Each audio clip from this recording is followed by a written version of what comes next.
যেই পরিমাণে গরম পড়েছে, সুস্থ থাকতে হলে কিন্তু এ ধরনের সাধারণ খাবারগুলো খেতে হবে। তা না হলে মসলা জাতীয় বেশি খাবার খেয়ে কিন্তু অসুস্থ হয়ে যেতে হবে।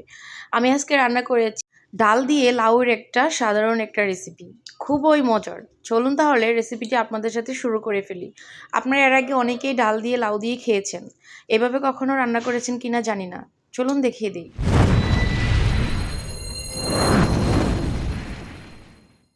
লাউ ডাল রান্না করার জন্য আমি এখানে ১ বাটি মসুরের ডাল নিয়েছি। ডালগুলো কিন্তু আমি এখনও ভিজাইনি, ধুয়ে পরিষ্কারও করে নিইনি। ভিজানোর পর পুরোটা ডাল আমি নিব না, অর্ধেকটা নিব। আর এখানে কচি একটা লাউ নিয়েছি। বাবারে বাবা, যেই পরিমাণ গরম পড়েছে বিশ্বাস করেন কোনো তরকারি খেতে ইচ্ছা করে না, শুধু গরম আর গরম। তাই এই ধরনের সাধারণ রান্না মশলা জাতীয় ছাড়া কম রান্না গুলো যেগুলো থাকে, তেল ঝাল কম থাকে, এই রান্নাগুলোই খেতে হবে সুস্থ থাকতে হলে। আমি লাউটাকে কেটে সুন্দর করে ধুয়ে পরিষ্কার করে নিয়েছি। আমার লাউটা কিন্তু অনেক কচি ছিল। এই ধরনের কচি লাউ রান্না করেও মজা, খেতেও অনেক মজা। আর এখানে আমি ডালটাকেও ধুয়ে পরিষ্কার করে সুন্দর করে পানি ঝরিয়ে নিয়েছি। চলুন এখন রান্নার রেসিপিতে চলে যাচ্ছি। আপনারা এর আগে অনেকেই অনেকভাবে লাউ আর দিয়ে ডাল রান্না করেছেন।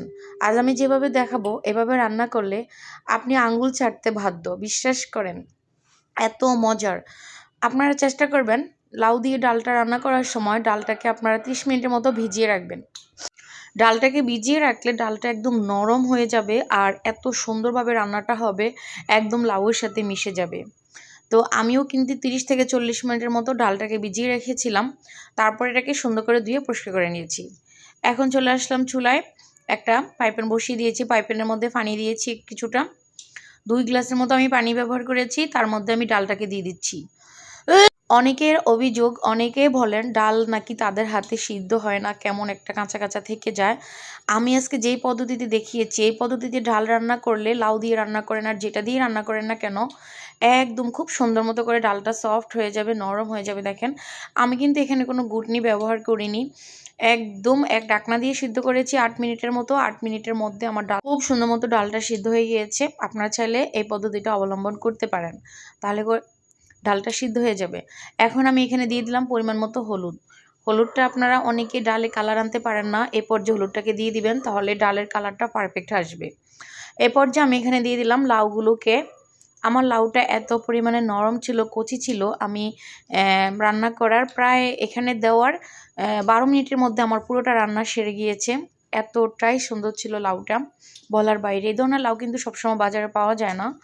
এই পর্যায়ে দিয়ে দিলাম ৪-৫টা কাঁচামরিচ কুচি আর পেঁয়াজ কুচি, একটার মতো টমেটো কুচি, কিছুটা দিয়ে দিলাম ধনিয়ার গুঁড়া, কিছুটা দিয়ে দিলাম জিরার গুঁড়া। তারপর এখানে দিয়ে দিচ্ছি একটু আদা পেস্ট আর একটু রসুন পেস্ট একসাথে ছিল। তো এখন হচ্ছে আমি যা যা উপকরণ দেওয়ার সব কিছু দিয়ে দিয়েছি। এইভাবে করে আপনারা একবার হলেও রান্না করে দেখবেন। অনেকে কিন্তু লাউ খেতে চান না, লাউ পছন্দ করেন না। লাউ কিন্তু আমাদের স্বাস্থ্যের জন্য অনেক উপকার। তার মধ্যে এই গরমে তো এই সাধারণ এই রেসিপি কী পরিমাণ স্বাস্থ্যের জন্য উপকার সেটা বলে বোঝানো যাবে না। মাছ মাংস কম করে খেয়ে এই ধরনের সাধারণ রান্নাগুলো খাবেন, যখন দেখবেন বেশি গরম পড়ে, তাহলে সুস্থ থাকতে পারবেন ইনশাল্লাহ। আল্লাহ তাআলা সুস্থ রাখবে। তো কি সুন্দর একটা কালার আসছে দেখেন তরকারিটার মধ্যে, মাশাআল্লাহ। এখানে আমি আরেকটু পানি অ্যাড করে দিব, কারণ ডাল তরকারি তো। দিয়ে দিলাম ২টা তেজপাতা। এখন শুধু এটাকে ঢাকনা দিয়ে রান্না করার পালা। এটাকে ঢাকনা দিয়ে লাউটাকে সিদ্ধ করে আরেকটু ঝোল কমিয়ে নিব। দেখেন মাশাআল্লাহ কি সুন্দর একটা কালার। এই ধরনের কালার আসলে কিন্তু তরকারি খেতে খুব ভালো লাগে, দেখতেও কিন্তু ভালো লাগে। এখন আমি ঢাকনা দিয়ে দিলাম। ঢাকনা দিয়ে আমি ঘড়ি ধরা ১২ মিনিট পর ফিরে আসছি। ১২ মিনিট পর দেখেন আমার তরকারিটা কিন্তু অনেকটাই হয়ে গিয়েছে মাশাআল্লাহ। একদম লাউ সিদ্ধ হয়ে গিয়েছে, সব কিছু কি সুন্দর একটা ঘ্রাণ বের হয়েছে। এই যে দেখেন। তো আমার এই রেসিপি একবার হলেও বাসায় ট্রাই করবেন। তো আমি হচ্ছে এখন ডালটাকে ভাগার দিব। তো আরেকটা পাইপ্যানের মধ্যে আমি এখানে রসুন কুচি, পেঁয়াজ কুচি নিয়ে নিয়েছি কম পরিমাণে। তারপরে দিয়ে দিলাম সরষের তেল। সরষের তেলে কি পরিমাণ ফেনা ওঠে দেখেন। খুব সুন্দর মতো করে বেরেস্তা কালার করে ভেজে নেব। দিয়ে দিলাম ৪টা শুকনো মরিচ, একদম পিস পিস করে, যেন জালটা বের হয়। জালটা আপনারা আপনাদের টেস্ট অনুযায়ী দিবেন। তবে এই রান্না যেভাবেই করেন না কেন, জাল যে কম দিলেও মজা লাগে, বেশি দিলেও মজা লাগে, আপনাদের ইচ্ছা। আর বাচ্চারা কিন্তু লাউ এগুলো খেতে চায় না, এভাবে রান্না করে দিবেন, ওরা মজা করে ভাত খেয়ে নিবে দেখবেন। তা আমার কিন্তু এই মশলাটা রেডি। এখন হচ্ছে আমি এটা দিয়ে দিব। লাউয়ের মধ্যে। মাশাআল্লাহ কত সুন্দর দেখা যাচ্ছে। এরকম একটা তরকারি থাকলে কিন্তু আর কিচ্ছুর প্রয়োজন নেই। বিশ্বাস করেন এই গরমে রান্নাঘরে থেকে ৩-৪ পদ রান্না না করে এরকম সাধারণ ১ পদ রান্না করবেন, সাথে ডিম ভাজি করে নিবেন। কথা দিচ্ছি সবাই হাত চেটেপুটে খাবে, ভাতও একটু বেশি রান্না করবেন। অবশেষে আমি দিয়ে দিলাম আধা চামচের মতো চিনি।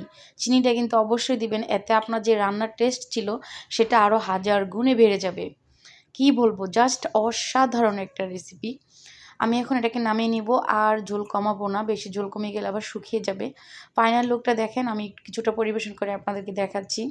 কি সুন্দর মতো করে লাউটা গলে গেছে আলহামদুলিল্লাহ। এই রেসিপি হলে আমার আর কিচ্ছু লাগে না, এটা দিয়ে আমি ভাত খেয়ে নিতে পারি।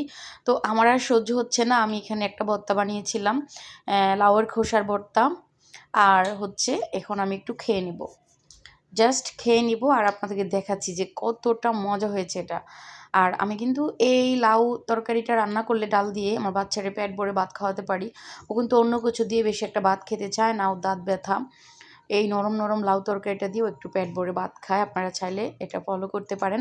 যদি রেসিপি ভালো লাগে প্লিজ শেয়ার করে দিবেন, আর আমার পাশে থাকবেন ইনশাল্লাহ। আমার চ্যানেলটাকে ভালোবাসা দিবেন আপনারা সবাই। আপুরা ভাইয়ারা কষ্ট করে ভিডিও বানায়, প্লিজ ভিডিওতে একটা লাইক করে দিবেন। আপনারা অনেকেই ভিডিও দেখেন, লাইক কমেন্ট করেন না।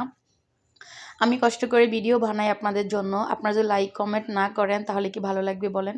আজকে ভিডিওতে এখানে শেষ করলাম, আল্লাহ হাফেজ।